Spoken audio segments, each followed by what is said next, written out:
A uniform disk of mass 0.5 kg and radius r is projected with a velocity of 18 meter per second जो दिया हुआ है at t equals 0 on a rough horizontal surface. So this is rough.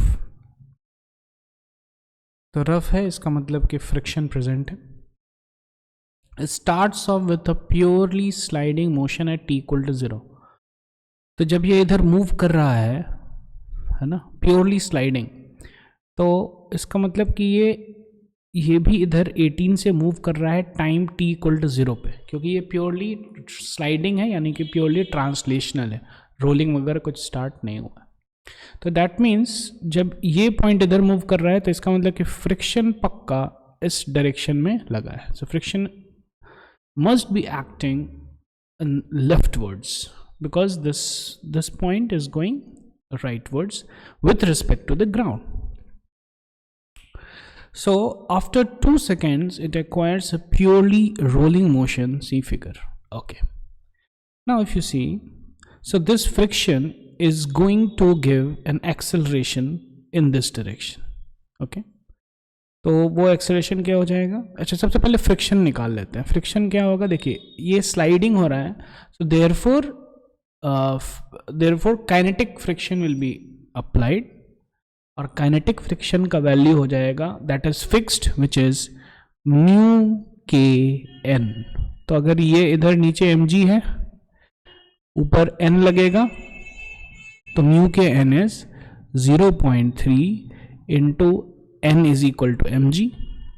तो मास है 0.5 into g which is 10. ठीक है, तो ये 0.3 into that is 1.5 newton. Okay, this is going to be the force. ये फ्रिक्शन लग रहा है. अब फ्रिक्शन इधर एक्सेलरेशन कितना प्रोड्यूस करेगा, क्योंकि ये 0.5 kg है, तो friction is going to produce 1.5 divided by 0.5 which is 3 metre per second square का एक्सेलरेशन. ओके, और ये 2 सेकेंड तक होगा. तो 2 सेकेंड तक जब ये होगा, 18 मीटर पर सेकेंड है, तो इसलिए इस डायरेक्शन में इसका वेलोसिटी हो जाएगा v is equal to u minus 80, क्योंकि एक्सेलरेशन अपोजिट डायरेक्शन में है. तो 18 minus 3 into 2 which is 12 metre per second का जो है इस डायरेक्शन में वेलोसिटी हो गया. तो जब ये 12 का हो गया तो इसका मतलब कि ओमेगा हो जाएगा, omega will be v by r which is 12 divided by इसका जो भी रेडियस r था.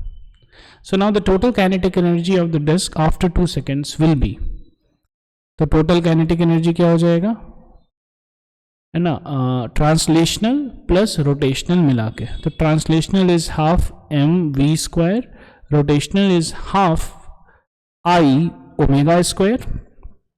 अब ओमेगा क्या है, v square by R square. तो इधर लिख देते हैं, है ना, अब वैल्यू पुट कर देते हैं. Mass is 0.5 kg, so it's 1/2. v is 12, so 12 into 12 plus half into I. ये डिस्क है तो इसीलिए एम आर स्क्वायर बाई 2.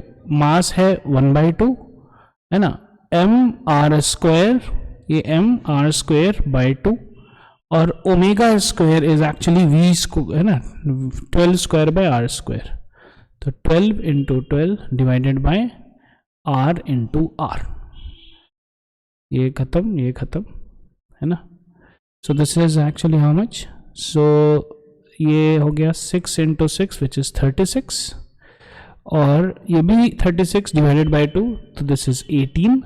तो ये टोटल हो जाएगा 54 joules. So 54 joules is going to be the answer. Lengthy है और थोड़ा सा मैं एक्सप्लेन कर रहा हूँ, इसीलिए टाइम थोड़ा सा लग रहा है, लेकिन एक्चुअली स्पीकिंग जो है ना, उतना टाइम नहीं लगेगा. ठीक है, but process we should understand. Thank you.